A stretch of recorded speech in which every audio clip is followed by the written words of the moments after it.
Instrucciones para la purificación de leprosos. Levítico capítulo 14. El Señor se dirigió a Moisés y le dijo: Estas son las instrucciones para la purificación de un enfermo de lepra. El enfermo será llevado ante el sacerdote, el cual saldrá fuera del campamento para examinarlo. Si el sacerdote ve que la llaga leprosa del enfermo ha sanado, mandará traer para él que se purifica 2 pájaros vivos y que sean puros, madera de cedro, tela roja e hisopo. Ordenará que se mate uno de los pajarillos sobre una olla de barro que tenga agua de manantial, y tomará el pajarillo vivo, la madera de cedro, la tela roja y el hisopo, y mojará estas cosas y el pajarillo vivo con la sangre del pájaro muerto sobre el agua de manantial. Luego rociará 7 veces con la sangre al que va a ser purificado de la lepra, y lo declarará puro. Al pajarillo vivo lo dejará en libertad. El que se purifica debe lavar su ropa y lavarse a sí mismo y afeitarse del todo para quedar purificado. Después podrá entrar en el campamento, aunque durante 7 días se quedará viviendo al aire libre. Al séptimo día se rapará completamente la cabeza, se afeitará la barba, las cejas y todo el vello, lavará sus ropas y se lavará a sí mismo, y entonces quedará purificado. Al octavo día tomará 2 corderos sin defecto y una cordera de 1 año y sin defecto. Además, 6,5 kilos de la mejor harina para una ofrenda de cereal amasada con aceite, y la tercera parte de 1 litro de aceite. El sacerdote que va a realizar la purificación colocará a la persona que va a ser purificada y a sus cosas a la entrada de la tienda del encuentro ante la presencia del Señor. Luego tomará uno de los corderos y lo ofrecerá junto con la tercera parte de 1 litro de aceite como sacrificio por la culpa, celebrando el rito de la presentación ante el Señor. Deberá matar el cordero en el lugar consagrado al desgüello de los animales para los sacrificios por el pecado y los holocaustos. El sacrificio por la culpa será para el sacerdote, lo mismo que el sacrificio por el pecado, pues es una cosa santísima. Después tomará el sacerdote un poco de sangre del sacrificio por la culpa y se la untará al que se purifica en la parte inferior de la oreja derecha, en el pulgar de la mano derecha y en el dedo gordo del pie derecho. Tomará luego un poco de aceite y se lo echará en la palma de la mano izquierda. Mojará entonces su dedo derecho en el aceite que tiene en la mano, y con el mismo dedo rocerá 7 veces aceite ante el Señor. Del aceite que le dé en la mano tomará el sacerdote un poco para untárselo al que se purifica, en la parte inferior de la oreja derecha, en el pulgar de la mano derecha y en el dedo gordo del pie derecho, sobre la sangre del sacrificio por la culpa. Y el resto del aceite se lo untará en la cabeza al que se purifica. Así el sacerdote obtendrá del Señor el perdón por el pecado de esa persona. Luego presentará el sacerdote el sacrificio por el pecado, realizando así la purificación del que se encuentra impuro. Después sacrificará al animal que se va a ofrecer en holocausto, ofreciéndolo sobre el altar, junto con la ofrenda de cereales. De esta manera el sacerdote obtendrá el perdón por el pecado de esa persona, así quedará purificada. Si la persona enferma es pobre y no tiene para tanto, tomará un cordero como sacrificio por la culpa y lo presentará como ofrenda especial para obtener el perdón de sus pecados, con un poco más de 2 kilos de la mejor harina amasada con aceite, como ofrenda de cereales, y la tercera parte de 1 litro de aceite, y 2 tórtolas o 2 pichones de paloma, según sus posibilidades, uno como sacrificio por el perdón, uno como sacrificio por el pecado y otro como holocausto. Al octavo día llevará todo esto al sacerdote para su purificación. Lo entregará en presencia del Señor a la entrada de la tienda del encuentro. El sacerdote tomará el cordero del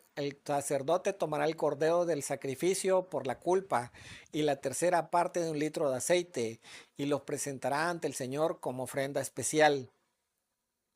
Degollará el cordero del sacrificio por la culpa y tomando un poco de la sangre del cordero se la untará al que se purifica en la parte inferior de la oreja derecha, en el pulgar de la mano derecha y en el dedo gordo del pie derecho. Luego se echará un poco de aceite en la palma de la mano izquierda y con el dedo derecho rociará 7 veces ante el Señor parte del aceite que tiene en la mano. También le untará al que se purifica un poco de aceite en la parte inferior de la oreja derecha, en el pulgar de la mano derecha y en el dedo gordo del pie derecho, es decir, en el mismo lugar en que le puso la sangre del sacrificio por la culpa. El resto del aceite lo untará el sacerdote en la cabeza del que se purifica, para que éste obtenga así del Señor el perdón de su pecado. Luego ofrecerá el sacerdote una de las tórtolas o uno de los pichones de paloma, según lo que haya podido ofrecer el que se purifica. Una de las aves será como sacrificio por el pecado y la otra como holocausto, además de la ofrenda de cereales. Así el sacerdote obtendrá el Señor el perdón para el que se purifica. Estas son las instrucciones para los enfermos con llagas de lepra, que no puedan dar una ofrenda mayor por su purificación. El Señor se dirigió a Moisés y le dijo: cuando ustedes estén ya en la tierra de Canaán, la cual les entrego en propiedad, y yo envíe una plaga de lepra sobre alguna casa de su país, el dueño de la casa irá a ver al sacerdote y le dirá: me parece que hay una plaga en mi casa. El sacerdote, antes de entrar en la casa, ordenará que la desocupen para que no se vuelva impuro todo lo que hay en ella. Después entrará a examinar la plaga. Si al examinar la plaga nota el sacerdote que las paredes de la casa presentan manchas profundas de color verdoso o rojizo, las cuales se hunden en la pared, saldrá de la casa y ordenará mantenerla cerrada durante 7 días.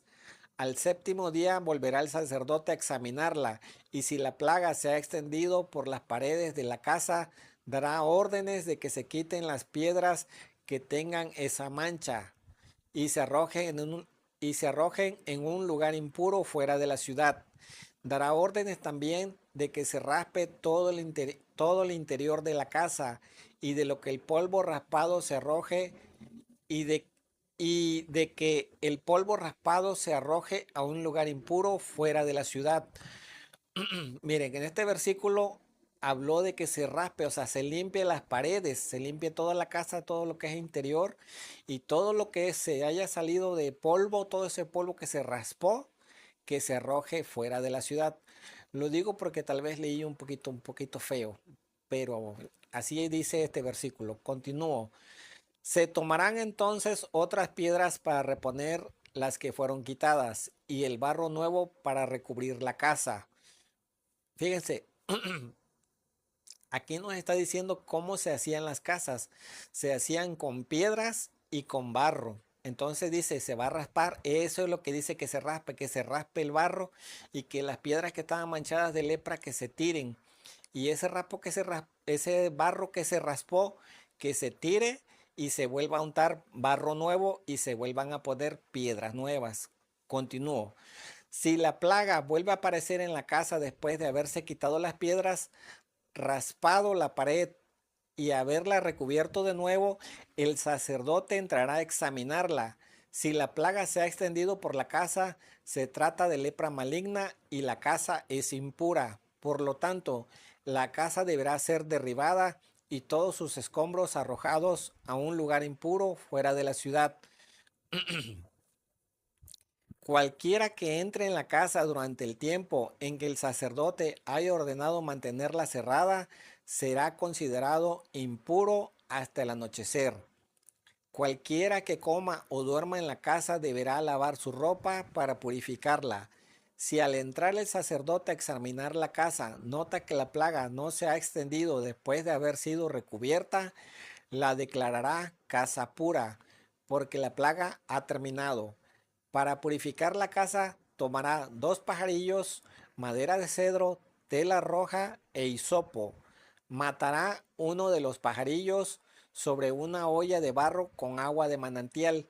Luego tomará el cedro, el hisopo, la tela roja y el pajarillo vivo, y los mojará con la sangre del pajarillo muerto, con el agua de manantial, y rociará la casa 7 veces. Así purificará la casa con la sangre del pajarillo y el agua del manantial, y con el pajarillo vivo, el cedro, el hisopo y la tela roja.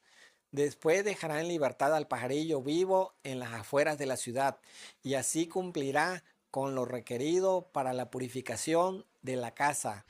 Estas son las instrucciones acerca de cualquier plaga de lepra y de tiña, de lepra en la ropa y en las casas, de hinchazones, erupciones y manchas, para que se pueda distinguir entre lo puro y lo impuro. Hasta aquí las instrucciones acerca de la lepra.